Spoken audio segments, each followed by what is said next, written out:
Graça e paz. Tudo bem com você? Espero que sim. Nessa noite nós vamos refletir num texto que está lá em Eclesiastes, capítulo 11. Capítulo 11 de Eclesiastes diz assim: atire o seu pão sobre as águas e depois de muitos dias você tornará a encontrá-lo. Reparte o que você tem com 7, até mesmo com 8, pois você não sabe que desgraça poderá cair sobre a terra. Quando as nuvens estão cheias de água, derramam chuva sobre a terra. Quer uma árvore caia para o sul, quer para o norte, o lugar em que cair ficará. Quem observa o vento não plantará, e quem olha para as nuvens não colherá. Assim como você não conhece o caminho do vento, nem o corpo é formado no ventre de uma mulher, também não pode compreender as obras de Deus, o Criador de todas as coisas. Plante de manhã a sua semente, mesmo ao entardecer, não deixe as suas mãos ficarem à toa, pois você não sabe o que acontecerá, se esta ou aquela produzirá, ou se as duas serão igualmente boas. A luz é agradável, é bom ver o sol. Por mais que um homem viva, deve desfrutar sua vida toda. Lembre-se, porém, dos dias de trevas, pois serão muitos. Tudo que está para vir não faz sentido. Alegre-se, jovem, na sua mocidade. Seja feliz o seu coração nos dias da sua juventude. Siga por onde seu coração mandar, até onde a sua vista alcançar, mas saiba que por todas essas coisas Deus o trará julgamento. Afaste do coração a ansiedade e acabe com o sofrimento do seu corpo, pois a juventude e o vigor são passageiros. Amém. Deus abençoe a nossa vida na meditação e aplicação da sua palavra. O texto que nós lemos nos sugere o seguinte tema: volte para a vida. A pergunta sobre como vamos viver daqui por diante ainda espera por uma resposta satisfatória, ou no mínimo suficiente para tranquilizar os corações. Junto a esta surge outra igualmente importante: quando poderemos voltar a viver normalmente, como se esta vida fosse sempre normal, regular, controlada, previsível? Então nós passamos por um tempo em que as coisas foram bruscamente alteradas na nossa rotina. Elas foram até, de certo modo, violentamente contidas. Então, de repente, nós não podemos mais fazer as coisas que normalmente fazíamos, ou que habitualmente nós fazíamos. Nós tivemos que ficar confinados algumas vezes. Nós tivemos que, até mesmo para sair e ir a algum outro lugar, nós tínhamos que nos justificar, dar explicações. O que íamos fazer, onde íamos fazer, com quem íamos fazer, enfim, toda uma série de questões. E nós então perguntamos: e aí, quando é que nós vamos poder voltar ao normal? E o que é que nós vamos fazer daqui por diante? Como é que será a nossa vida daqui para frente? Não percebemos que isso pode representar que nós, que amamos tanto viver, estamos adiando viver. Estamos nos recusando a fazer aquelas coisas que dão significado e ao menos nos permitem dizer que não morremos ainda. Quando nós fazemos esse tipo de pergunta, nós estamos encarando então que só vamos começar a viver depois que determinadas coisas acontecerem, que depois que determinados eventos ocorrerem. Para o rabino Harold Kushner, estar vivo é a capacidade de fazer as coisas que os vivos fazem. Uma definição muito simples de vida, diria talvez simplória, mas ela é profunda, é exatamente isso. Só vive quem está vivo. Só faz as coisas que os vivos fazem quem está vivo. E aquele que se recusa a fazer as coisas que os vivos fazem, esse, embora vivo, está morto. Está vivendo uma vida morta. Acumulamos medos, ressentimentos, frustrações, sonhos e projetos adiados. Vamos interrompendo nossa marcha até que um dia percebemos que não chegamos ao futuro porque jamais saímos do lugar. Estamos em tempos incertos, talvez mais do que estivemos em outros momentos, por conta das notícias que chegam instantaneamente diante de nós. Hoje nós sabemos rapidamente o que acontece ou o que acabou de acontecer num país do outro lado do mundo. E as notícias então se avolumam e diariamente, constantemente estão chegando a nós, trazendo tragédias, trazendo notícias de que está se agravando, de que as coisas parecem que não estão mudando, ou não estão caminhando muito bem, ou mesmo que elas tardarão a se estabilizar. O que fazer diante desse quadro? Esconder, fugir. O apelo de Eclesiastes é um só: volte para a vida. É este chamado, é este apelo que esse texto nos sugere. O livro de Eclesiastes é uma coletânea de provérbios, ditos populares, lições e parábolas que tratam da vida e como ela se apresenta em sua realidade a todos indistintamente. O título do livro no original é Kohelet, que tem sua origem numa palavra que significa juntar, reunir, a assembleia. Daí o autor ser chamado de pregador. Ele é um sábio que se dedicou a reunir conhecimentos através de sua vida, coletando-o de pessoas, lugares, de histórias, tradições, conversas e da sua própria observação a respeito dos eventos da vida. Daí o livro também ser uma coletânea de ensinos sobre como desfrutar a vida. Então o livro de Eclesiastes é uma reunião de provérbios, de ditos, de frases, de pensamentos, tanto do autor quanto de outros, que ele reuniu e ele agregou, ele colecionou e então arranjou daquela forma, segundo a orientação do Espírito Santo. Em seus versos encontramos angústia, decepção, amargura por conta de uma expressão que percorre o livro, sendo repetida diversas vezes, que pode ser erroneamente interpretada como o tema do livro. A expressão vaidade de vaidades é tudo vaidade. Ou seja, não vale a pena, não tem sentido, porque as tragédias levam àquilo que construímos. As pessoas podem nos trair, os relacionamentos que construímos não trazem satisfação, as coisas que adquirimos acabam-se com o tempo e até mesmo a igreja se tornou enfadonha. Então, se considerarmos essa frase, essa expressão que se repete no livro, talvez nós pudéssemos chegar à conclusão de que viver não vale a pena, então é melhor não seguir adiante. Seria melhor então que o mundo acabasse agora, seria melhor então que a vida encontrasse o seu ponto final agora, porque é tudo sem sentido, tudo se desfaz como um castelo de areia na beira da praia, ou talvez como aquelas casinhas de cartas de baralho, que antes mesmo de terminá-las, elas já estão ruindo com um sopro, com um vento, elas se passam, se desfazem rapidamente. Se fôssemos considerar isso, poderíamos entender erroneamente a proposta do livro. Se fosse assim, nós cairíamos numa depressão profunda e a morte se apresentaria como nossa principal amiga de todas as horas. Então seria melhor bater um papinho com a morte, que estaria lá ao nosso lado, dizendo: ei, vamos agora, chegou a hora, que tal? Você está pronto?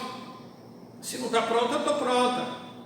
Então vamos aí, quer esperar mais um pouquinho? Então ela seria esse diálogo, nós íamos então tentando postergar a nossa morte, o fim da nossa existência, mas seria uma angústia viver assim, tendo em vista apenas a realidade do fim, de que tudo se acaba. Porém, o autor do livro nos oferece uma direção a seguir para acompanharmos os seus passos. Ele afirma: eu queria saber o que vale a pena fazer debaixo do céu nos poucos dias da vida humana. Essa é a proposta do autor, que ele escreve lá no capítulo 2, verso 3. Olha, o que eu quero saber é o que realmente valioso de fazer enquanto a vida é dura, e ela é curta, ela passa rapidamente. Então, quais Quais são as coisas interessantes, quais são as coisas valiosas, quais são as coisas dignas, o que é que vale investir, aonde vale investir, o que realmente fazer para alcançar prazer ou realização ou satisfação. Então o autor está dizendo que é isso que ele está tentando fazer, é isso que ele busca fazer com essa caminhada, com essa jornada. Portanto, o livro é um chamado para voltar à vida, porque ela é plena de oportunidades e significado, cheias de movimentos, jamais enfadonha, uma grande aventura, arriscada de fato, mas que oferece um final majestoso para aqueles que ousarem seguir os passos que a mensagem deste livro nos ensina. Na vida é tudo isso, menos chato, menos monótono. Para aqueles que sabem apreciá-la, para aqueles que sabem vivê-la, sabem discernir as oportunidades e ocasiões, a vida jamais é parada. Ela sempre tem algo acontecendo, e é isso que este livro, que esse texto em particular, vai nos ajudar a aprender e vai nos conduzir a seguir. O que esse livro, o que esse texto tem a nos dizer? Primeira lição que esse texto nos apresenta está nos versos 1 e 2. A vida é uma aventura de fé. O texto convoca seus leitores a assumirem que a vida é dádiva de Deus e deve ser desfrutada a despeito de suas provações e perplexidades.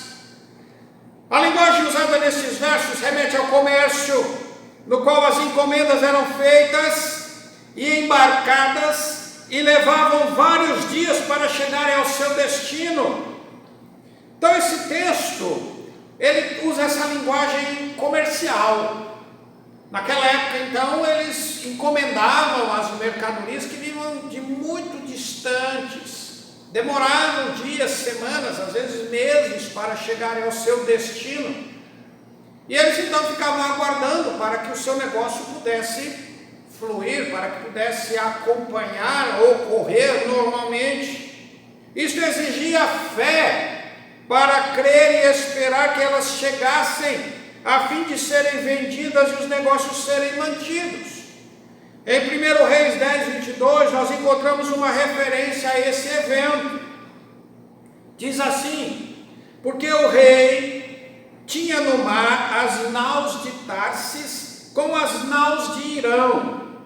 De 3 em 3 anos tornavam as naus de Tarsis e traziam ouro e prata, marfim e bugios e pavões.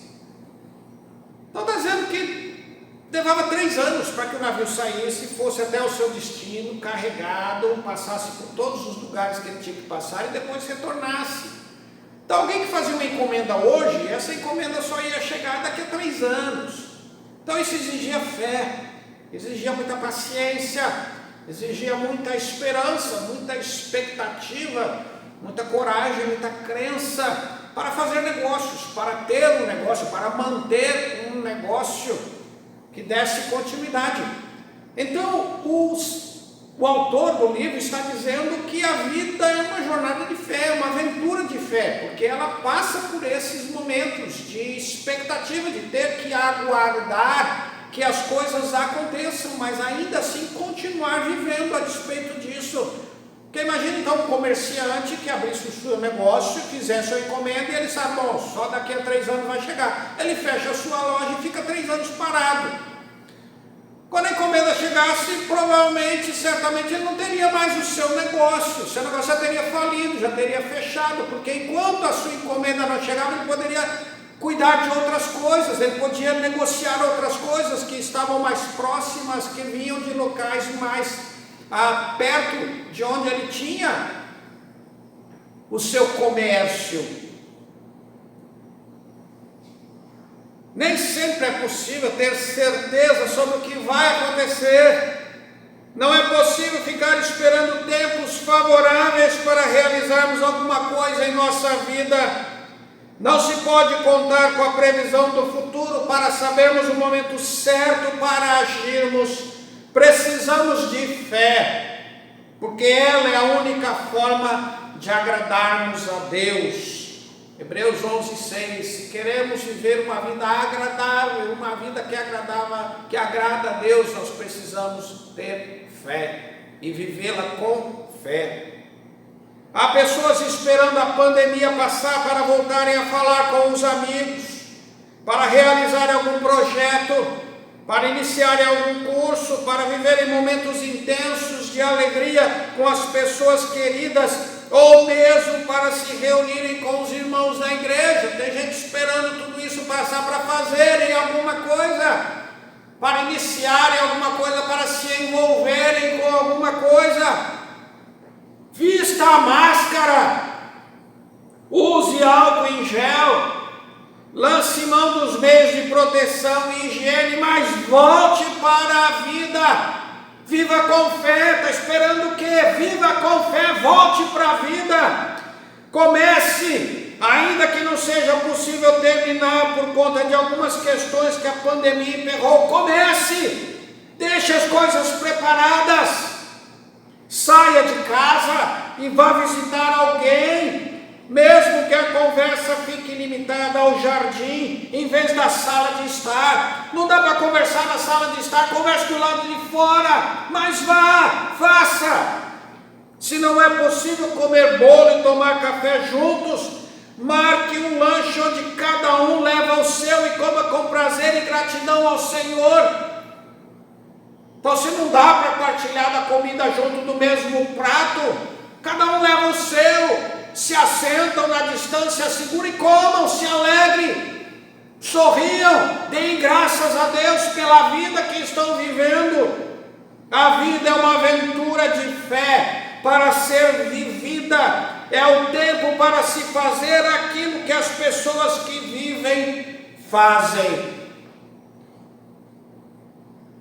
Não espere que tudo isso muda para fazer alguma coisa, faça, porque a vida é uma aventura de fé. A vida é uma aventura de fé, e viver pela fé é a maneira de agradar a Deus. Segunda lição, está nos versos 3 e 4. Seja generoso em suas ações. A figura das nuvens que derramam água sobre a terra expressam essa generosidade que se espalha indistintamente, amplamente. De igual modo, o ato de semear a terra, o que se faz com fartura na expectativa de colher abundantemente. Então ele diz, as nuvens quando estão cheias d'água, elas derramam chuva, e essa chuva cai sobre todos indistintamente.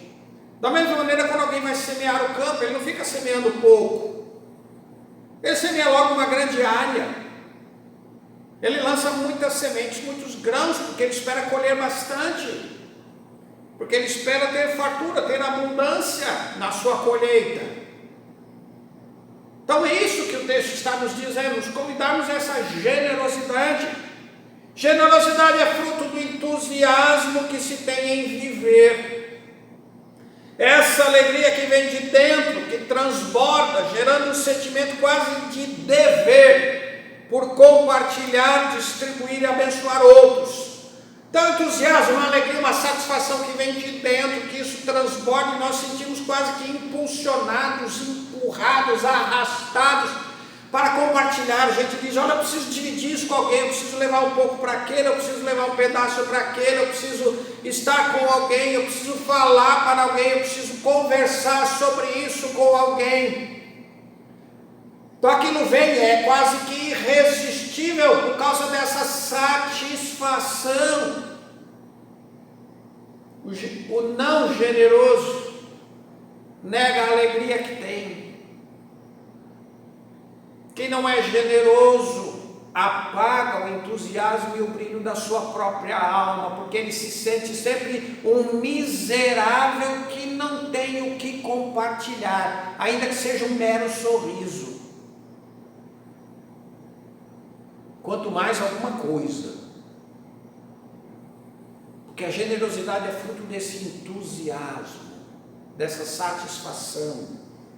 O medo que surge em momentos de crise e catástrofes geralmente acabam produzindo um sentimento de egoísmo, uma necessidade de acumular para si, de reter. Afinal, não se sabe o que vai acontecer no dia de amanhã. Pessoas se tornam mesquinhas e voltam-se para si mesmas porque suas previsões acabam sendo fatalistas no mais das vezes. Basta lembrarmos do começo da pandemia, quando disse, olha, talvez vai faltar algumas coisas nos mercados, então houve aquela correria e teve gente que pegou tudo que havia na prateleira e não deixou nada para os outros. Então para muita gente sobrou e para outro tanto faltou. Então ele pegou logo o que tinha de arroz, pegou logo o que tinha de feijão, pegou logo o que tinha de carne, e ele foi acumulando e foi juntando e levando para a sua casa. Já que vai faltar, então eu quero para mim. Já que talvez eu vou ter dificuldade de encontrar amanhã, então eu vou pegar para mim, porque deixar para os outros, cada um que se vire, cada um que faça a sua parte. Elas olham para as nuvens e não veem a chuva, mas veem que ficarão molhadas. Elas não enxergam a possibilidade de uma grande colheita, mas a ameaça de um vento forte que arranque aquilo que foi plantado. E se eu semear e o vento arrancar minha árvore? Ele olha para o céu, vê que vai chover. A chuva é bênção para a terra, é bênção para a plantação, é bênção para produzir alimento, mas ele não vê isso. Ele diz, eu vou ficar encharcado, vou ficar molhado, vou molhar minha roupa, vou molhar meu sapato, vou molhar minha calça nova. E o meu cabelo, então, que vai se desmanchar. É assim que ele enxerga a vida, sempre com o prejuízo que ele vai ter, sempre com a falta que lhe será causada. Eles focam naquilo que não gostam, em vez de oferecerem seu talento, conhecimento e habilidades para promover a restauração e transformação para algo melhor e mais agradável a todos. Eles olham as coisas e avaliam simplesmente isso. Eu não gosto. E porque não gostam, eles não querem se envolver. E porque não gostam, eles não querem oferecer os seus talentos, não querem oferecer de si, não querem oferecer o seu conhecimento, as suas habilidades para que aquilo possa ser transformado, para que aquilo seja restaurado. Porque não são generosos, porque são infelizes, porque são limitados nos seus afetos.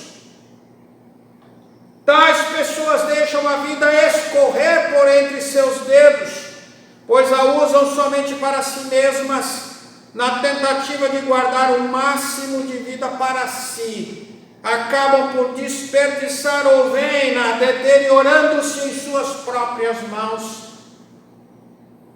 Tais pessoas a vida chega a apodrecer entre os seus dedos, a estragar-se nos seus próprios ossos, porque elas não vivem apenas para si, e elas definham em si mesmas, porque a generosidade é a expressão dessa alegria transbordante. Então, se ela não transborda, se ela não transcende, é porque essa alegria é pouca demais, e ela vai ficar tão parada e tão estagnada que vai se estragar.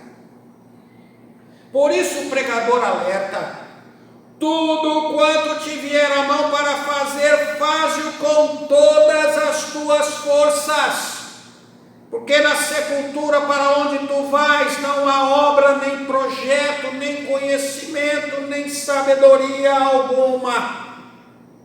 Tudo quanto te vier às mãos para fazer, faça com generosidade, dê o seu melhor, transborde de entusiasmo, porque a vida é para ser vivida com generosidade, fazendo aquilo que as pessoas que vivem fazem.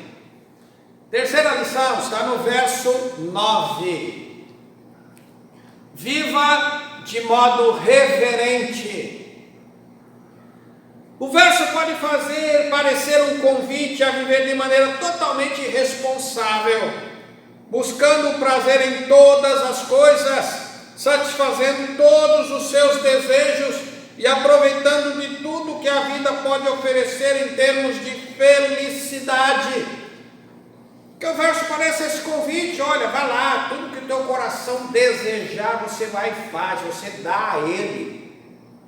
Sacie a sua necessidade, a sua sede de prazer, de felicidade, de alegria, enfim. Mas o pregador faz uma advertência um pouco antes dessa declaração. Ele diz assim: a vida é para ser vivida intensamente, isto é, todos os seus dias, bons e maus, alegres e tristes, sem exceção. Está nos versos 7 e 8. Então o que ele está querendo dizer com esse texto é que se você quer viver a vida plenamente, a vida intensamente, então esteja preparado para viver os dias maus. Esteja preparado, pronto para aceitar as tragédias.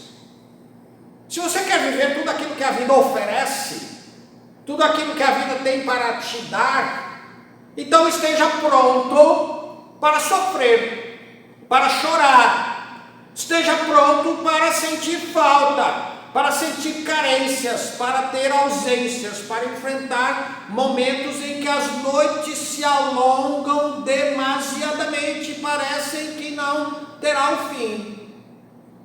Porque é isso todo que a vida tem para oferecer. Ela não tem apenas momentos bons, momentos agradáveis. A vida não oferece apenas aquilo que nós gostamos, aquilo que nós desejamos, aquilo que nos dá prazer. A vida muitas vezes nos coloca em situações desconfortáveis, e nós vamos ter que dar um jeito de mudar aquilo, de transformar aquilo, de interagir com aquilo. E ele também completa, o pregador, diz assim: alegra-te no dia da prosperidade, mas no dia da adversidade considera. Deus fez tanto um quanto o outro, para que o homem não descubra nada do que virá depois. Capítulo 7, verso 14. Isto imprime um sentimento de reverência diante da grandeza da vida e da majestade do seu autor. Está dizendo: olha, Deus nos deu a viver esta vida. Ele permitiu que continuássemos vivendo, e o resultado das nossas escolhas são esses. E Deus permite e faz com que nós vivamos os resultados das nossas escolhas, seja a prosperidade, seja a angústia. Isso então nos cria essa sensação de que há algo majestoso, de que há algo grandioso. Isso nos leva a nos arrepiar, isso nos leva a temer, isso nos leva a parar. Porque nós estamos vivendo tão bem hoje, intensamente, mas lá no fundo alguém pode ter aquela voz que pergunta: e se amanhã tudo isso se acabar? Então isso já nos assusta, já nos causa um assombro. É este o sentimento de reverência diante da grandeza da vida e principalmente da glória e majestade do seu autor, que é Deus. Não se pode viver sem considerar o Senhor que criou a vida, desprezando seus conselhos e ensinos de como podemos melhor aproveitar o tempo que Ele nos deu debaixo do sol, nos poucos dias da vida humana. Se a vida é breve, passa rápido, ligeiro, então é melhor perguntar para quem criou a vida como viver isso, como aproveitar melhor esses dias, como investir melhor o tempo, investir melhor os nossos talentos, investir melhor os nossos recursos. É melhor perguntar para aquele que sabe todas as coisas, porque senão nós vamos nos perdendo, nós vamos nos desviando, nós vamos nos embaralhando e desperdiçamos e perdemos tempo. E quando olhamos para trás, nós vemos o estrago que aconteceu em nossa vida, as tragédias que se acumularam. Tudo passa tão rápido, há tanto a fazer, conquistar, vivenciar, conhecer. tantos lugares para visitar e pessoas para ver, porém não será uma vida irreverente que proporcionará esses prazeres. Por isso o texto faz uma convocação para se buscar ao Criador enquanto ainda se pode aproveitar a vida em sua intensidade, e também para temer e obedecer aos seus mandamentos, porque isto é o que verdadeiramente imprime propósito em cada aspecto da vida humana. Capítulo 12, verso 13. Por isso que o autor está dizendo, olha, viva a vida e lembre-se, não se esqueça, ao final dela você terá de prestar contas a Deus. Ao final dela você vai ter que explicar a Deus o que foi que você fez, como você viveu a vida. O autor C.S. Lewis escreve, Deus nos criou para a felicidade, mas a felicidade de sermos um, indo a Ele numa relação de amor. Deus nos criou para sermos felizes, mas a nossa felicidade depende inteiramente de estarmos unidos a Ele. Quando nós e Ele nos tornamos um. Somente quando a nossa vontade está alinhada com a de Deus, nós podemos desfrutar plenamente da felicidade e realização que tanto buscamos. Vista a máscara, use álcool em gel, lance mão dos meios de proteção e higiene, mas volte para a vida. Retorne aos atos devocionais, às celebrações coletivas, à adoração junto com os irmãos. Dê o seu ar da graça, conectando-se nos encontros virtuais. Alimente a vida com a reverência àquele que fez tudo para que encontrássemos prazer. Volte à vida de reverência. Está esperando passar a pandemia para voltar, por quê? A vida precisa ser vivida com reverência. A vida precisa ser vivida diante de Deus, diante do Senhor, diante dos seus mandamentos, na alegria da comunhão, da adoração, da celebração e do serviço. A vida tem como ponto de chegada o encontro com Deus, a presença do Senhor, que haverá de perguntar o que fizemos com a vida que Ele nos deu para viver.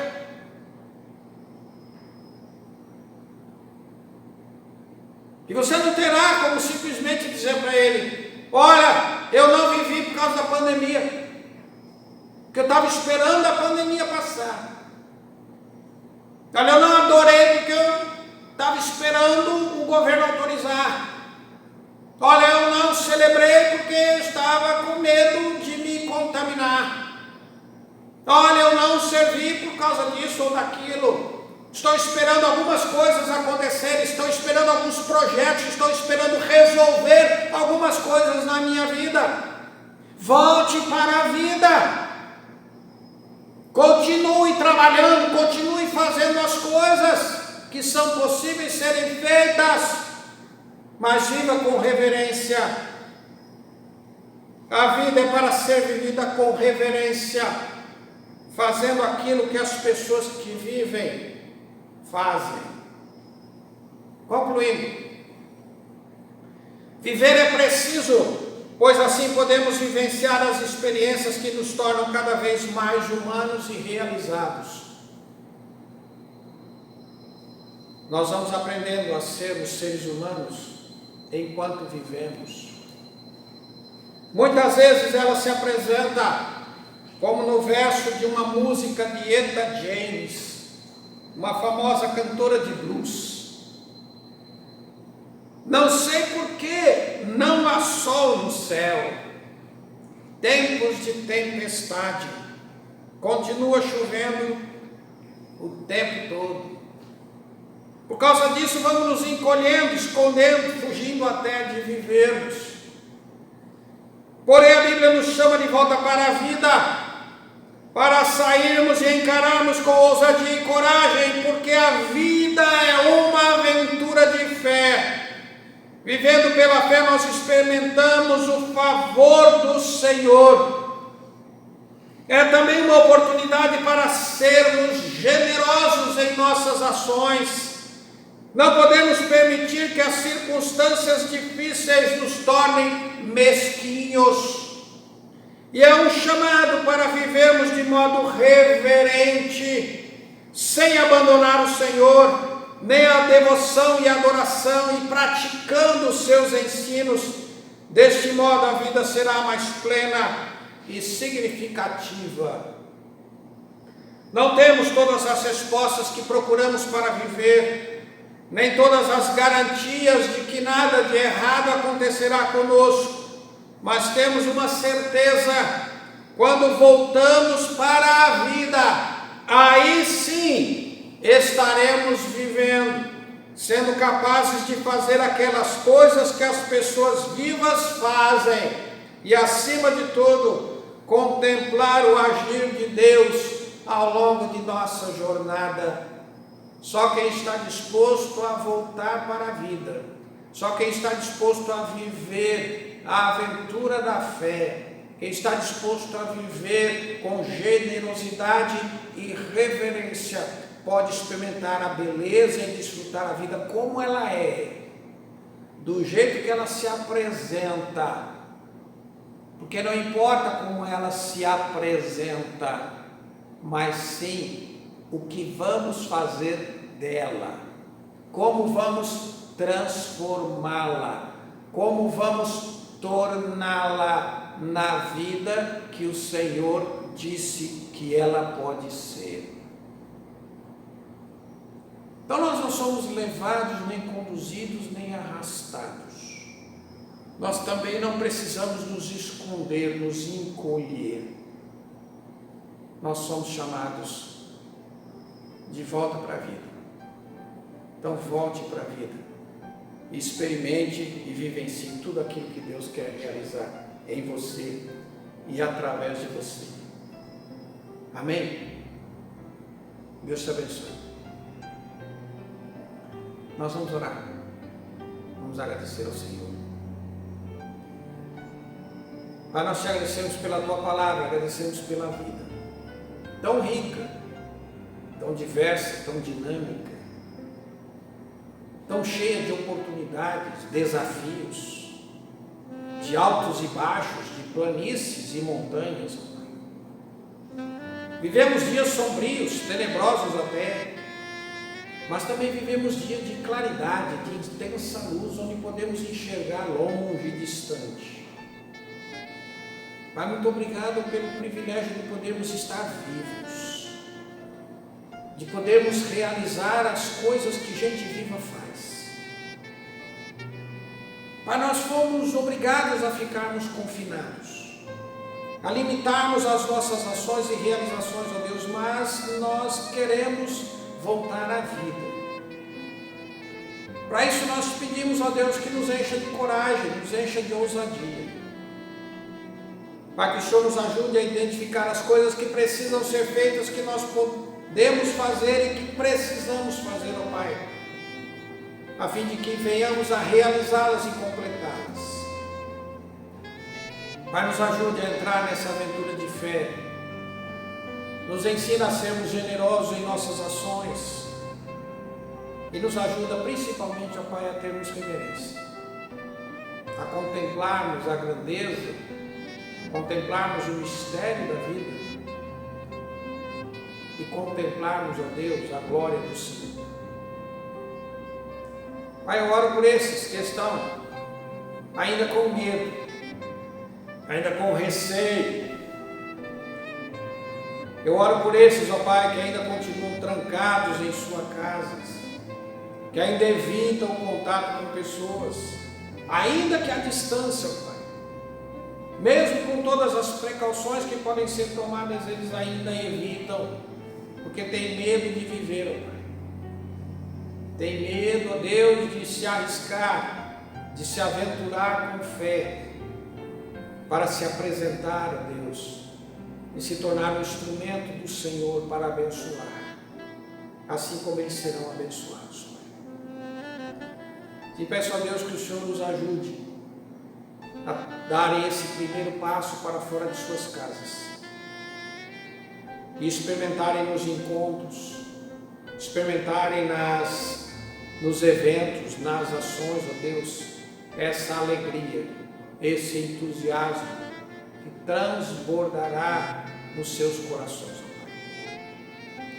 Mais uma vez nós te agradecemos pela palavra do autor de Eclesiastes, uma palavra tão real que nos confronta, que não engana, que não ilude, que apresenta a vida como é, mas que nos traz o chamado para voltarmos a viver. O que é melhor é viver e fazer as coisas daqueles que estão vivos, do que viver uma vida morta, sem sentido, sem valor, com desculpas por não termos realizado, porque alguma coisa nos impediu, ou porque qualquer coisa nos trouxe medo e pavor. Nos ajude a não viver uma vida vazia.